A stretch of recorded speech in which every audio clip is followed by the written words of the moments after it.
right, hey, welcome. It's Talk Comics to Me. This is Champenstein. And I'm Heather. And we're here to talk about comic books and absolutely nothing else. That's it. We're going to just go right through it. You don't know this, but we have 2 weeks of books to talk about, and each week is pretty big. Been fucking filled with so many books. Yeah.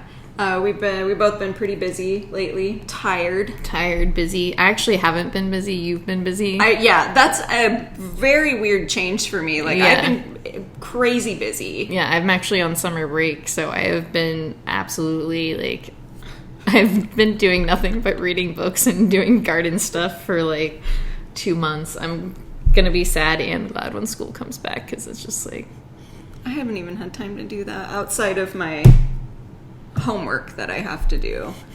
I haven't been able to sit down. Anyway, this is just... Yeah, we're stupid. It's a lot. Yeah. So we're just going to get right into it, and I'm going to start.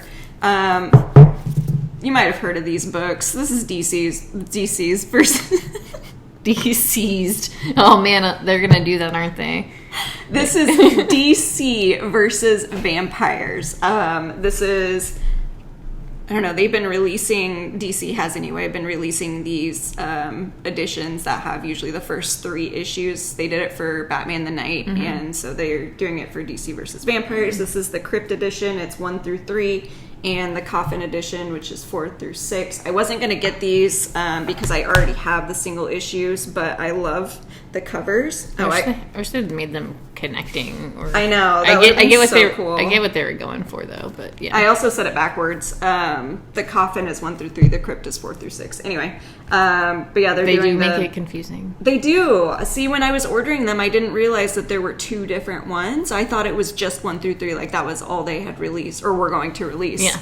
So I added these, ordered them when I was doing the FOC stuff. And I was like, well, shit, that's what I was looking for.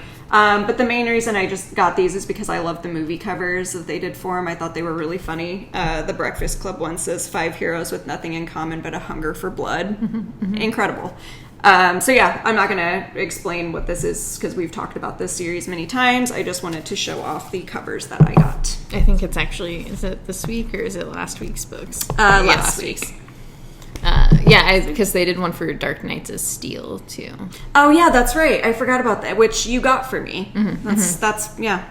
Yes, we have that one, too. So, I've been really enjoying the ones that they did. I considered getting the one for the night, but that book is not, Yeah, it is a really nice way to, introduce people to the series. And, if you don't have, issues 1, 2, and 3, which is... It's usually kind of the case with some stuff like that. Yeah, especially, I don't know, we don't have those issues at the shop and stuff. And I mean, money-wise, this is such a good deal. Each of these are $5.99 and it's 6 issues. Yeah. So I think, I don't know, I like that they're doing that. I think it's very smart. And I love it. So yeah, that's DC versus Vampires, the Coffin and Crypt editions. All right, so I have a book I didn't read. This is The Vampire Slayer. This is issue number 3.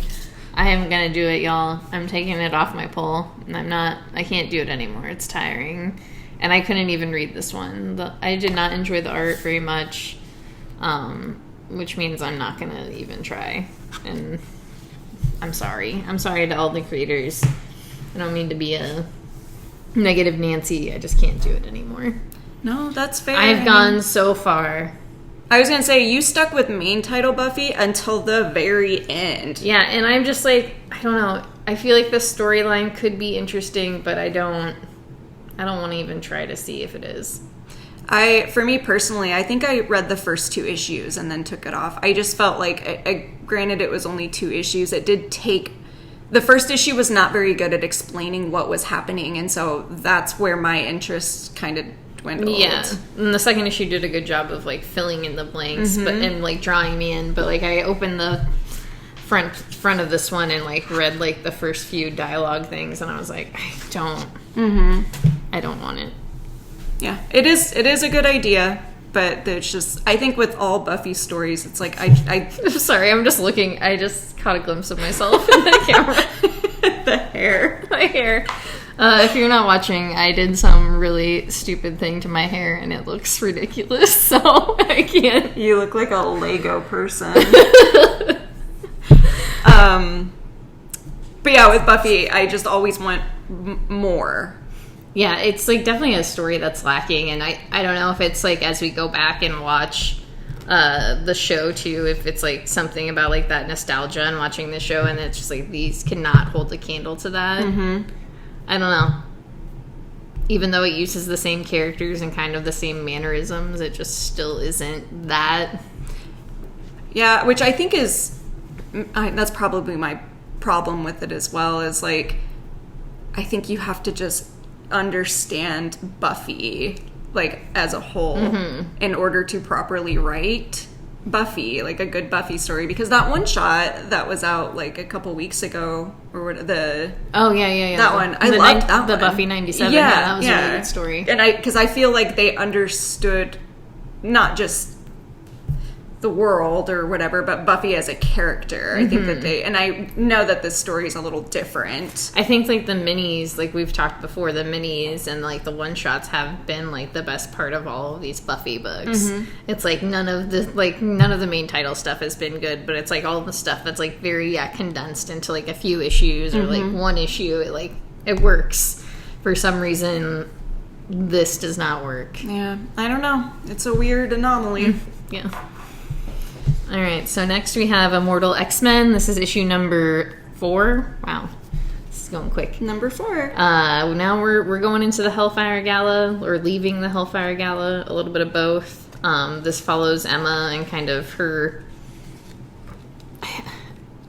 internal monologue with herself and like how she kind of feels about everything that's going on. And then sprinkles of, like, what else is happening within, like, the larger X-Men stuff. Lots of secrets being revealed. I like this a lot because I don't have to read any of the main title X-Men stuff. And, like, it's all very clear. Yeah, I don't know what it is. Like, I mean, obviously I love Kieran Gillen, so that's part of it. But, like, each of these issues has been so solid. And number 3 in this one, like, going from these two specific point of views have been really good. Yeah. Like, I don't know. It's really upsetting, like, how good it's been. Yeah, no, it's a really good book. And I like that just, like, I like the intertwining of the stories, like, that's going on and the lead into, like, the Avengers, X-Men, Eternals thing. Like, I hate saying Axe. Yeah, because it wouldn't bother me if it wasn't spelled like the body spray. Yeah. It's just, it's so dumb. It's making me like very intrigued to get into that and like see the dynamics that'll be like going through the story and like through the stories that we like are also getting, even if it's only a few. But I don't know. It's been really good. It's been really good. Yeah, this has been a really great like X-Men run for the last like X-Men books last few weeks, months. I agree. This is X-Men the Hellfire Gala. This is a little one shot. We're back to the gala, full on. I really, really liked this like a lot. Like embarrassingly so, I think.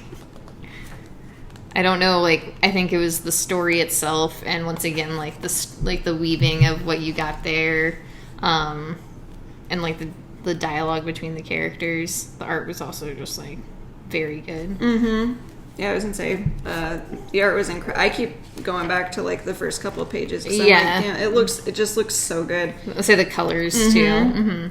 But yeah, this just kind of is in a way another like prelude to the Judgment Day event that is happening. Secrets out and votes are happening. Yeah, and the world knows that X-Men are immortal now. So I think not everyone is excited about it. Yeah. I just like how the humans are like, give it to us.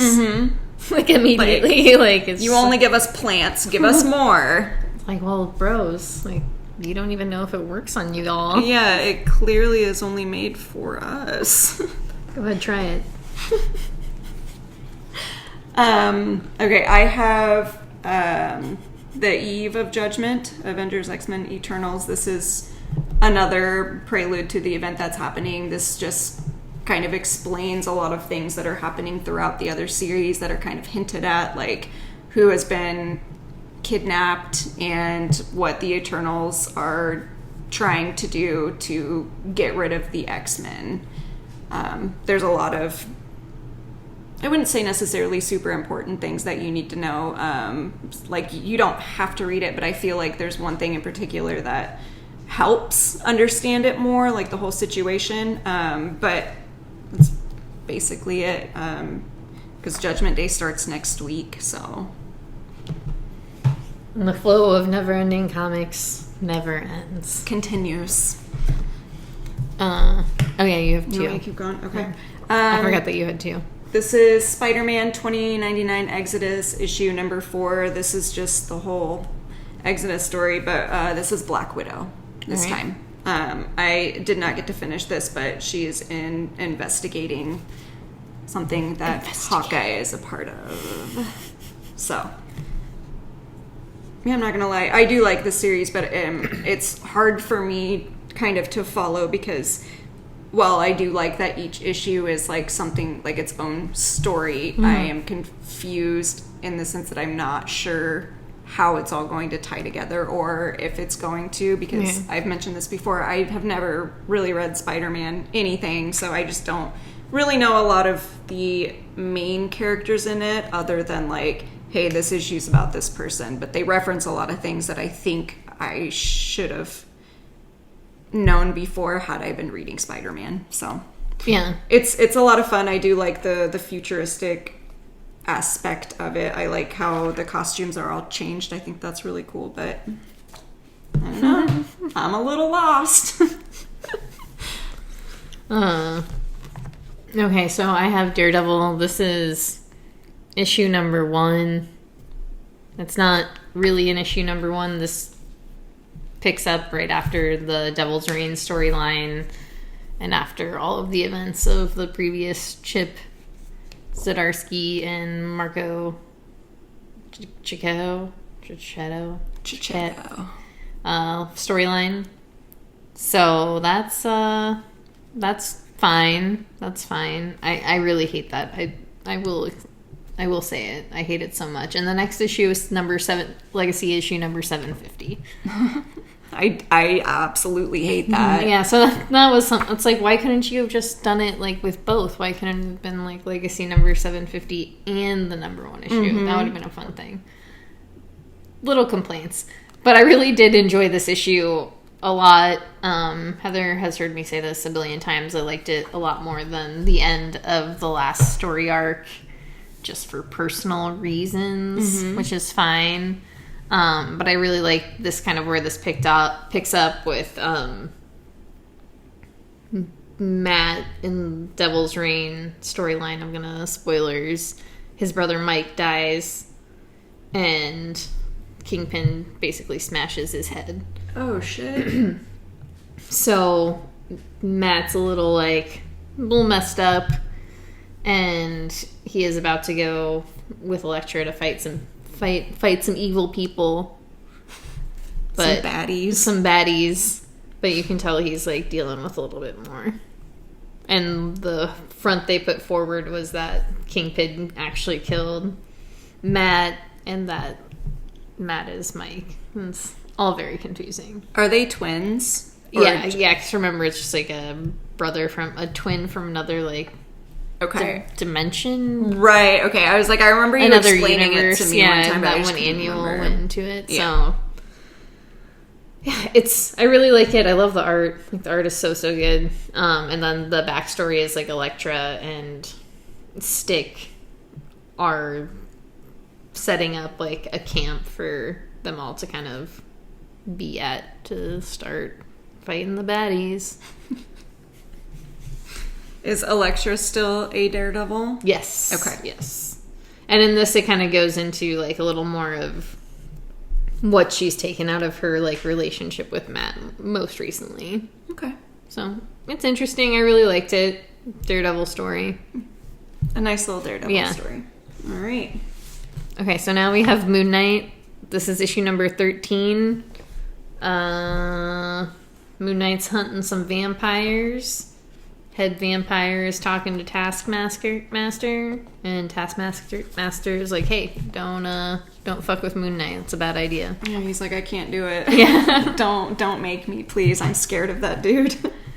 And that's really what that issue is. Yeah, dealing with the, I guess, grief of what happened in the last issue and their friend who was caught in the crossfires of it. That's it. It's just Moon Knight. Yeah, it is just Moon Knight. I don't really have a lot to say about it. No. I feel like we talked about this. It's ending soon? I thought it was, but it seems to, like, keep going. Yeah. I don't feel like it's ever going to end. I feel like it's just going to keep going. Which is fine, but it's also just, like... I still need it to... I guess it's, like, starting a new storyline now. Mm-hmm. I guess we'll figure out someday. Yeah. We'll keep reading it. Maybe. As I'm reading it, though, I'm like, why am I reading this? I wonder that, too. Like, I do really enjoy the story, but it's just so, like, loose. Yeah. It's hard sometimes. But I always finish it in, like, 5 minutes, and then I'm like, all right, I'm done. Yeah, same. Go ahead, sorry. All right. I have Batman Urban Legends. This has been going on for 17 issues now, which is just wild. Mm-hmm. Just, as always, just short stories. I'm, like, shocked you're still getting it. I am, too, because I haven't been reading, like, the last couple, just because I've been getting so many books that I'm like, this is one that I don't necessarily need to read every time. Yeah. But I think this will also be done soon. I think there's only going to be like a few issues because I didn't see it solicited in the last DC Connect. It's like a really good idea and it's cool, but yeah, it can only sustain like for a period of time. And then it kind of needs to stop and then like reboot itself again as something else. I definitely agree. And like the last couple, there have not really been creators on there. Like I like the people who are working on it, but none that I'm like, oh yeah, I want to read that for sure, you know? So yeah, I just... Not enough to make you like open up the book. Right, exactly. So I don't know, hopefully it'll be done soon. Just because I'm not losing interest, but I just don't, it's not as important to me as like my other books. So I might take it off if it's not done soon. Once like this whole story is like done. Yeah. Okay, so I have Punisher. This is issue number 4. I just keep special ordering this. Like I told Chris earlier, I probably just gonna add this to my pull file because I just keep. And this ended, and I was like, oh, I just kind of want to know. It just like does make me want to know what happens. So if you've been keeping up with me, this is a silly little Punisher story where the Hand is taking control of Frank and makes him believe that he is kind of the fist of like this god of death, basically. In this specific issue, Ares visits the woman who's kept Frank captive here, or kept him with them, and is basically is just like, you're lying to this dude. He's not really like this person. You're using him. And then it's just I just want to know what's going on here, and I'm sure things aren't exactly as they seem, obviously, because there's a lot of nonsense going on. It is a silly Punisher book. It is a silly Punisher book. But I really do like the dynamic of the art from his like younger childhood to him as an adult. I don't know. Like I can't wrap my mind around if I like the story or if it's just like silly enough and intriguing enough that I'm like, I want to know. And I think it's the latter, but because it's not necessarily exceptional.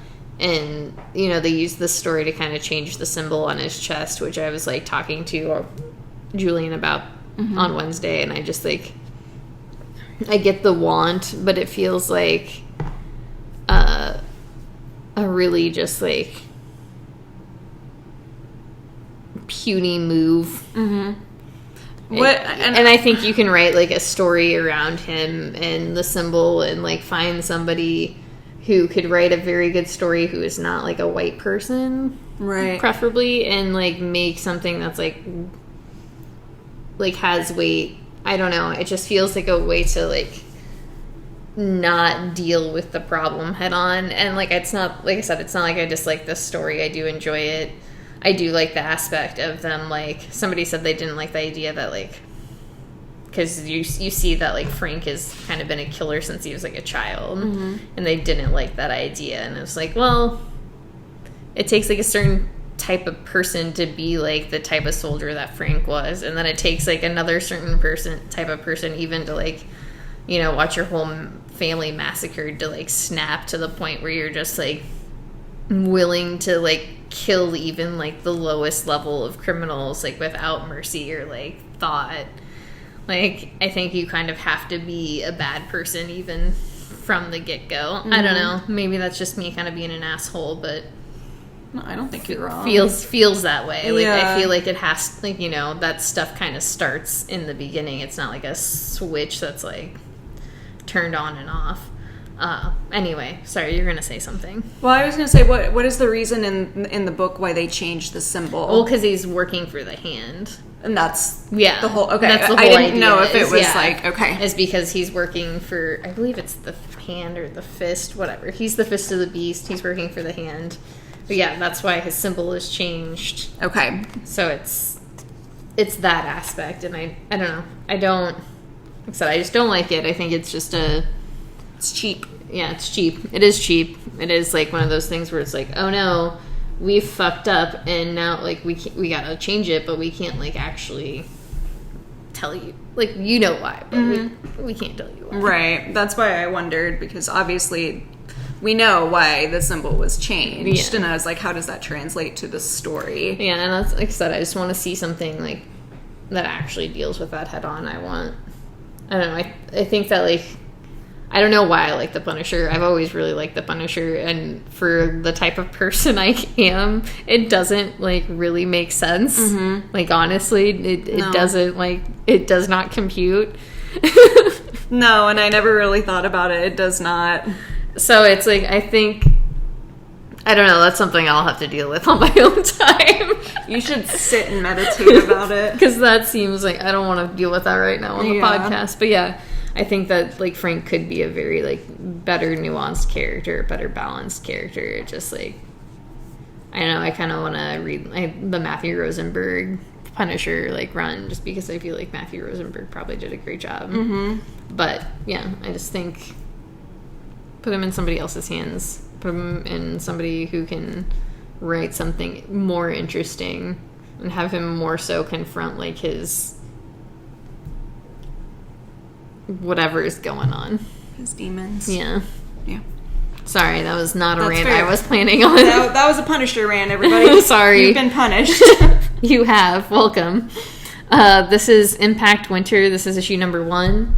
It's just a cute little one-shot in book form. Yeah, so this is based on an Audible story. Mm-hmm. It says, based on the Impact Winter audio series created by Travis Beecham in collaboration with Where are you Audible. reading that? Yeah. It says produced by Skybound Entertainment and Anonymous Content in collaboration with Audible. So yeah, this was apparently a thing already. I misunderstood like what it was. I thought it was like they wrote this and then they were continuing the story in Audible, but apparently it's already a story on Audible. So. Yeah. I mean, I really like this, and I've never... and nor do I ever plan on listening to the Audible story. No offense to anybody who's creating this. I just... don't have time. Yeah, I don't have time. Yeah. And I don't really like listening to things. It's weird. This...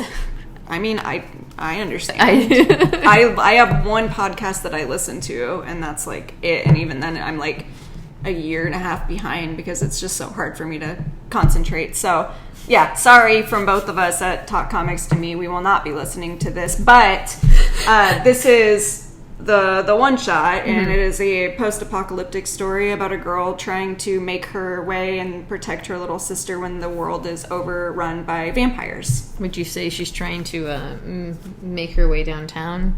Yeah, I mean, she walks really fast at one point, and faces do pass. I did really enjoy it a lot. I wish the Audible was actually like in book form or something, because I would probably read it. Yeah, because it was a really good, like, I mean, for being just one issue, it was like it explained what happens, does a really good job of like rounding the character out and then gives you like a problem that's solved like right away. And it was very, very good. And I would love this if it was like a 5-issue series or something, but I don't know, maybe one day I'll check it out because I am curious, but I just don't think I'll ever have time or remember to sit down and listen to it. Yeah. I mean, I've been getting charged for Audible apparently for years. You might as well listen to something if that's the case. Yeah, it's the wildest thing. I have no idea, like, what is my account? I have no idea. I just, like, every month in my bank statement it says Audible, $16. And I'm like, when did I do that? So, yeah, I'll figure that out. And maybe then I'll listen to it. But yeah. Got it. Please do. Okay, so this is 7174 Presents Haunted Universes. I'm going to be real with everyone up front. I have not read any of the other. I think I read one issue of like the zombies and robots, but I'm just not entirely sure. I got this one. It's an annual, so it's just like a 1-issue thing because I love the art. I love the layout. I love the colors. Like from what it seems, I would enjoy the story. I, again, have zero context. I don't know, like, anything previously what happens, like, in the series or anything. I just, again, love the art for it. From what I can understand, this one just deals with a cult being investigated. They're trying to, like, raise demons and devils and stuff. But it was kind of difficult because, again, I don't know anything about this. I don't know if it has something to do with stuff that's already taken place. But I did really enjoy it for, like, not knowing anything about it. I thought it was fantastic. Like, every page was just beautiful to look at. But I don't know. I think I might go back and, like, try to read more into this whole thing because I did actually really like this. The dialogue in it was really good. There's, like, a conversation between two characters at the end where they're talking about who's, like, the best band, and I just thought it was just a very real conversation. So yeah, that is that. 7174 presents this one issue. Sorry, I can't give you more information on this book. I don't know what I was thinking. All right, so next I have Above Snakes. This is issue number 1. This is a book by Sean Lewis and Hayden Sherman, and then Hassan Atsamane Allahu. I hope I'm still doing it okay. Somebody tell me if I'm doing it wrong. You said that so confidently. I believe you. Okay, well, I don't believe me. Oh, okay. But this is a little cowboy revenge story, I guess is the best way to put it, with a little bit of a supernatural twist to it. This main character's wife was murdered by this band of dudes. That's a phrase. A gang, if you will, called Above Snakes. And he's kind of been out to get them so he can get his revenge, and this kind of just starts off the story. Okay, and you did say you really liked it. Yeah, I really, really liked this first issue. But I do tend to enjoy westerns, and I feel like that's very much what this is. And I do enjoy, like, I think revenge stories can be fun. I really like this team. Like, Sean Lewis and Hayden Sherman did Thumbs.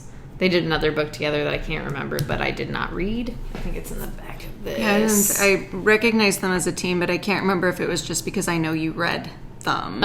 Thumbs, and then they did The Few together. Nope, I don't know that one. And then Sean Lewis also wrote Bliss, which you and I both read. So I've just said a bunch. So I tend to like most of the things he's written so far, and I'll give it a chance. Like, I don't think it'll let me down by any means. That's fair. And I mean, if you loved it, so it was like a pretty solid first issue. Yeah. I just like the dynamic of what was happening and like the way they told the story for sure. All right, I'll have to go back and read that. So next we have Barbaric. This is a little one-shot. It is The Harvest Blades. And I know you didn't really like the art. I didn't at first. Like, after I read it, that I kind of changed my mind on it, which is why I said, like, I was kind of surprised at how much I liked it, because when I flipped through it before I read it, I think my main problem was I loved the art so much for, like, that first story arc. So since it is different, I felt like the story was going to be different, but it wasn't. It was just as good. Well, and I can see, like, what you're saying too, if you're just flipping through it and not really, like, reading the story. But I really like the art. I like the colors a lot. And I really I love this story. Like, I loved this, like, particular, like, story and the dynamic that, like, the characters had in this. Yeah, I love Owen, and I love the talking axe, his moral compass. I love them together. I think they work really well. Yeah, it was a really good story. He's basically drawn out of his comfort zone to help a band of people. Yeah. And this book is, I feel like we should talk about who this is written by. Michael Morkai, right? Is that okay? Robert Wilson, the fourth, did the art, right? Fourth, yes. And then Addison Duke did the colors. And Michael Morkai did the movie that's on Shudder, that Revealer movie. There's a comic there was a comic out at the same time. I'm not sure, because I feel like I know what you're talking about. Chris and I put it on. We half watched it. It wasn't, like, terrible. It was just, like, one of those things we had put on, but we did not end up paying attention. I'm pretty sure that was him who did that. I feel like I noticed that recently, and I was like, that seems like something I might enjoy, but then it said it was based off of the movie or something. Yeah, no, so no. That's the same thing. I did the same exact thing, because I was like, oh, this is based off a movie. I've never seen the movie. I don't necessarily want this comic. And then we were on Shudder, and it popped up, and I was like, oh, there's that movie. Yeah. I should have gotten the comic, but that's, egg on my face on that one. But yeah, Barbaric is I'm gonna talk while Heather looks this up. Yeah, sorry, I need to do a little research right now. Barbaric is a really great series. I've enjoyed it from the very first issue. I'm really excited that it's coming back for a second story arc. Yeah, okay. I do remember seeing that. It is Revealer they are doing. It was in last month's previews, right? Or this one? I think it might have been in this one. Yeah. I think I might have to add that now, like, just because, because I love this. I like his writing a lot. I like the things that he creates, so it would be fun. So yeah, if you have Shudder, check that out. Be worth it. Yeah. And back to Barbaric for a moment. I just rambled a little bit about Barbaric. You do it now. Well, I just realized it said this here. It says the first of many one-shots that further explored the world of Barbaric alongside the core story. So the core story starts next week. And then I guess, in between, like, each story arc, there's going to be another one-shot, which is really cool. I like that. I love that. It's like Conan, but, like, different, and I really like this more than Conan. It's more, forgive me for my word choice, it's more endearing in a way. Like, I feel like it's also more relatable, I guess. I don't know, because it's written more, like, in our time, and yes. I just think the character, no, I don't know what it is, honestly. I was gonna say, I think the character's more likable, but I think it's honestly, like, the relationship between him and his weapon that kind of makes it more likable, because, and I feel like the people he meets too. They're all very interesting stories. This one shot, it was a lot of fun, and there was a little twist, and there was some banging. I would say there's sex, which... I was into that. All right, I'm gonna move on. This is Potions Inc. This is issue number 2. About a group of siblings who live in a magical world. When something is stolen from them, they are transported to the human world to locate it. But the main brother, who the story is kind of like following, he doesn't have any magic within his world, but apparently in the human world, he does. Oh, shit. So, there's, like, a cute little twist. But while they're kind of investigating, like... Hell yeah, dude. That's not even what I meant to do, but it works. while they are searching for this one missing artifact, they are also being kind of followed by this cop who's she's not necessarily a cop, but it's FBI. Yeah. But you get a little bit of her backstory, which is like her father has like dementia and stuff, and he's been talking about this magical world for years and years and years. Okay. And it is mentioned in front of her, and she's like, no, that can't be real. My dad's been talking about that for years. So it kind of seems like, they're going to be teaming up together to do stuff because she's been having a lot of trouble with her dad with his dementia and stuff like that. And now that she knows, like, he wasn't just losing his mind, this was actually something that is real, I think she's more keen to help them. So interesting. It was, it was a lot of fun.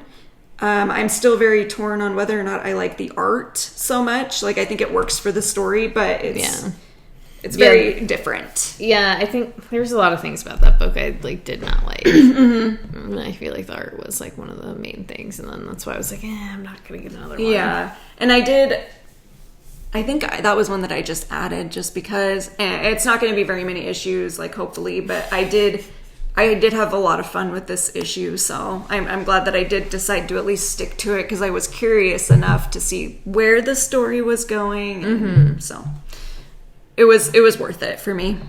All right. Okay, so I have Quests Aside. This is like a vault week. It is. Yeah. There's so many vault. I mean, I guess I have more vault books than you because I have 3. Yeah. That's weird. You got a few of them. Yeah. Quest Aside number 3. This is just a little story about a tavern that hosts adventurers. And Barrow, the main character, he owns the bar, and the king has asked him to leave, and it's kind of him trying to figure out how he can keep the bar from the king, who is his old friend. And his, like, workers are also, like, I think it's Jordan, Ray, and I can't remember the lady's name, which is terrible. Lady. Zayana. Oh, I thought you were saying her name was just Lady. No, Zuzana. They're all kind of just, like, in it together. But yeah, it's a really fun story. I really like it a lot. When I finished this issue, I was just like, yeah, it's fun. It has, like, that, like, bit of heaviness to the story, but it does, like, a good balance of it where you're not just, like, Thor, Love, and Thunder, where it's, like, you're using so much humor, your story doesn't have any, like, actual, like, balance. But this does a great, like, balance of it, and I'm really, like, intrigued by the characters, and I'm very endeared by them as well. They're really good characters. Good. I was wondering about that. I never did pick up that first issue to read it, but I've been wanting to because every time I do, like, the counts on Saturdays, I find myself, like, counting them and then, like, kind of flipping through. Yeah, it just looks really good. Yeah, and I think you would really enjoy it. It's by Brian Schirmer. Is that? I don't know if that's Schirmer. He did that Fair Lady book. Okay. That one that was, like, that mystery, like, book with the woman. I read it a long time ago. Lady. I'll show you a picture. Okay. I was like, I recognize the name, but yeah, I really like his writing. Elena Gelgu does the art, and Rebecca Nolte does the colors, and I think all of that stuff is, like, a really good balance. But yeah, I really love this a lot. Good. Okay, so next we have Norse mythology. This is issue number 6. This is the end. This is the very end. Ragnarok happens. I don't really have a lot to say. I don't know. No, I literally don't either. It's just the end of the world. Yeah, so there's nothing good, nothing bad. It kind of gives you a little hope, but yeah. The one thing that I did like was how the first few pages kind of goes into, like, this is what happens to this god, this is what happens to this one. I thought that was very cool because there's a lot of things that are casually mentioned in the previous issues that they do fully explain here. Yeah. So I thought that was really cool. there was one page somewhere, I'm not going to look for it now, but there was a page that I saw that like made me laugh just because of the faces that they made. So it's just Ragnarok. It's just, you know, God's dying. that really is it. There's nothing much to it. Just, I don't know. I enjoyed the series. Like, I loved all the different art. I enjoyed learning a little bit. Yeah, and, you know, problems with Neil Gaiman aside, I do feel like it was very smart. Yeah. Like, he did a really good job of actually breaking down the myths, and, like, I feel like telling more of the important ones that they don't really focus on when people talk about Norse mythology. So I enjoyed it. I enjoyed it quite a bit. All right. I'm glad that I stuck through. I wish they wouldn't have done 3 different parts. Like, I get why they did it that way, but they could have just done one whole series. But whatever. But yeah, neither here nor there. That's my complaints. All right. This is, I have not talked this long in a while. So this is A Town Called Terror. This is issue number 4. This is about a monster man who was living in the human world, who escaped. He escaped his monster family, and he gets dragged back because his dad died. Spoiler, he didn't actually die. He was just trying to trap his kid back there. But this issue goes into the disappearance of his mom that happened like however long before that, and his dad, what he's trying to do is like trap him in the same fold in the universe that his mom is stuck in, because he doesn't want to have to deal with him anymore, like any of the problems he's caused, any of the problems he's still causing.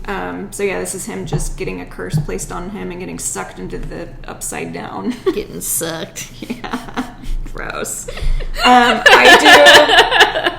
I think it is going to be a weird ongoing. I'm not entirely sure. I'll have to look into it, but I was really thinking if it does ongoing, I'm gonna get like the rest of this story arc and then probably drop it, because while I do enjoy the story itself and the art is just absolutely incredible, I will say that every single time. I love it so much. It's kind of slow paced for the kind of monster story that I want, and I get why it's done that way, but like I want more from it, and I want it faster. So that's my review on A Town Called Terror. Okay, so I have West of Sundown. This is issue number, I almost said 1. Yeah, I was going to say it's still number 1. Yeah, this is issue number 4. And this is about Constance, who is a vampire, and Dooley, who is her, like, little lover, human servant, a familiar, like friend. More so, yeah, familiar. It's like Nandor and Guillermo. Yeah. I know you're talking about What We Do in the Shadows. I know it. Yeah, I was. They are on this mission to get to her land, because they are being hunted by a Frankenstein type monster and his like friend, his buddy. But they've been pulled into like another dimension. There's a lot going on in this. It's a nice little Western. Yeah, I was gonna add, because I read that first issue and I understood the feeling of it, but I didn't know if it was like consistently going to be like that. Yeah, definitely consistently going to be like that. I feel like I've reverted, like I told you earlier, reverted back to like middle school me. I'm just reading like Westerns and vampire stories. Like I've picked up around my grandparents' house, so like Louis L'Amour books and like Interview with the Vampire. Like I gotta find some books to read. This is what I got. I love that for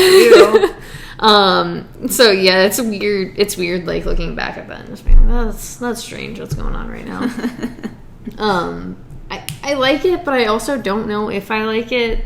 I hope it's only a limited series. I don't think I could read much more than like 6 issues, because there's not really anything going. There's stuff, like there's a lot of stuff going on, but somehow there's nothing going on. Like there's a cult involved, there's vampires, there's this Frankenstein monsters, and it's just like, I get that you wanted to do like all these things in one thing, but it just back up a little bit. Because after that first issue, when they like introduced the Frankenstein guy, I was like, Right. No. I remember that being kind of weird for me too.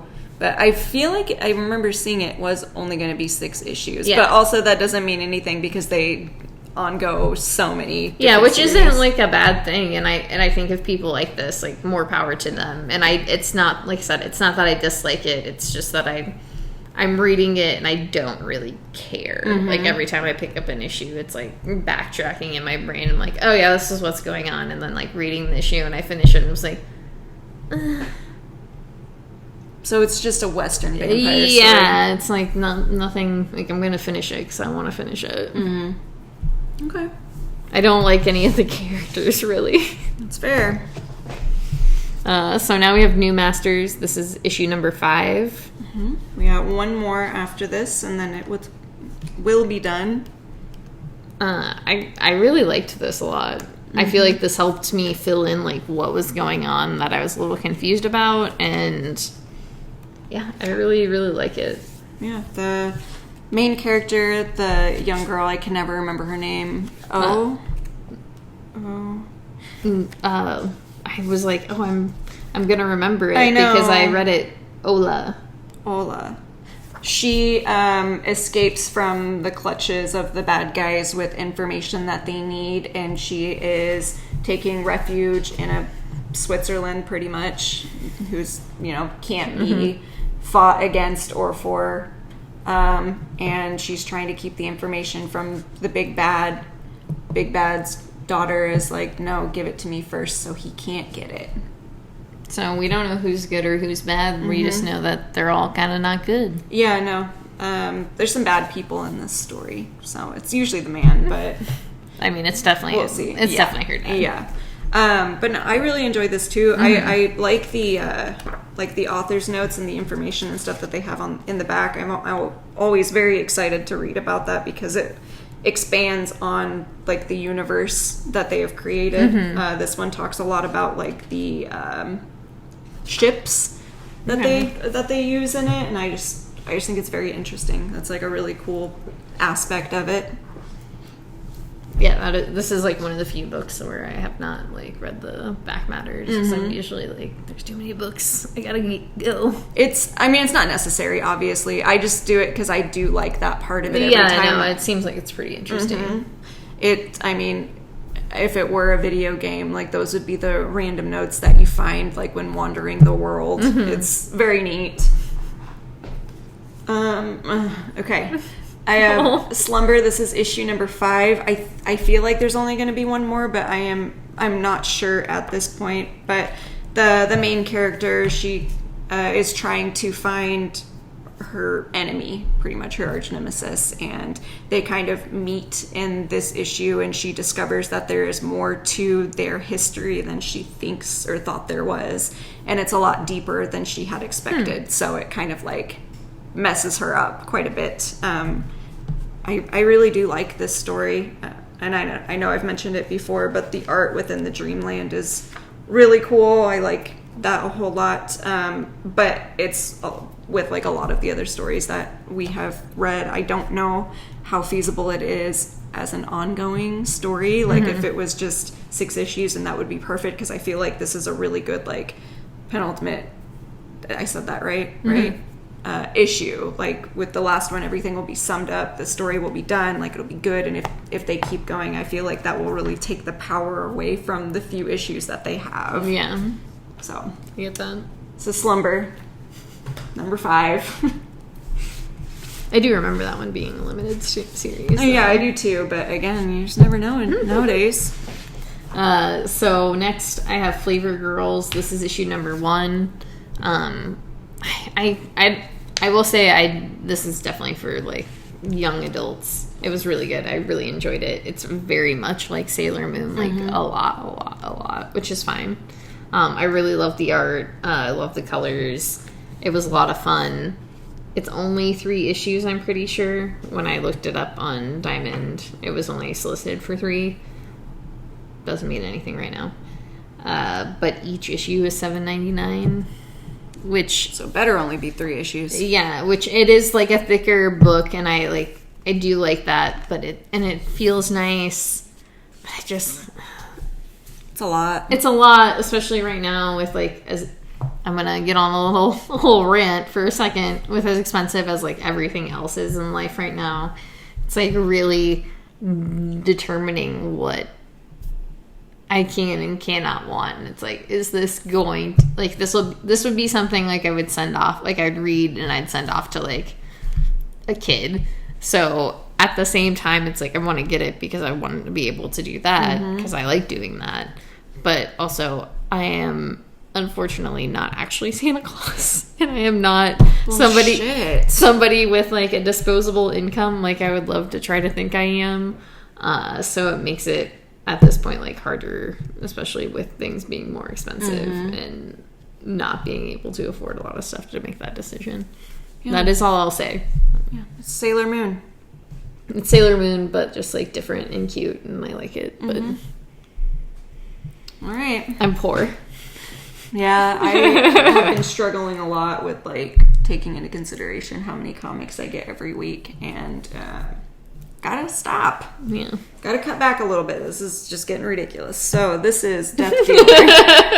This is issue number 3. This is just our main character is on a quest to kind of rescue a baby and a fair maiden that he banged in a previous issue. But in this issue... Not the baby. Not the baby, God, no. The fair maiden. Yeah.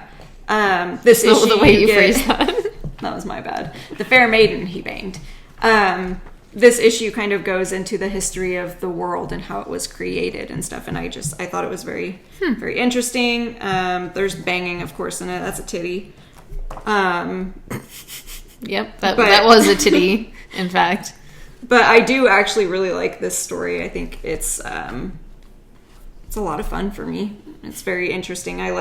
This one I think is my favorite just because of the whole history of the world that they did, because there were a lot of, like, metaphors that in any other situation would have been silly, but in, like, a super high fantasy story, like, talking about, this is how magic was created. Like, it was good. Yeah. All right, so I'm last, and I have British Paranormal Society. This is issue number 3.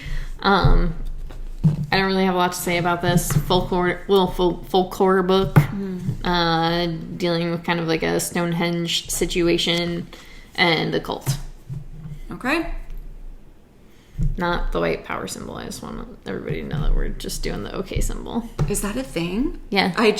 Wow, that was my bad. I didn't know. Yeah, no, I always forget because we grew up with the OK symbol, but it is also a sign, like a white power symbol. Yikes. All right, I will delete that from my vocabulary. It's just the symbol, not the word OK. Oh. I'll just do it all just to be safe. So that's all we have this week. We're going to record another week really fast, and we'll see you on the flippity flip. Support your local comic book shops. Take care of your friends. Support your local libraries. Take care of the LGBTQIA people in your life, because shit is wild. Donate to your local abortion fund. Heather. Yes, to all of it. Just be a good person. Make good choices. That's all we can ask. Yeah. We love you. We love you.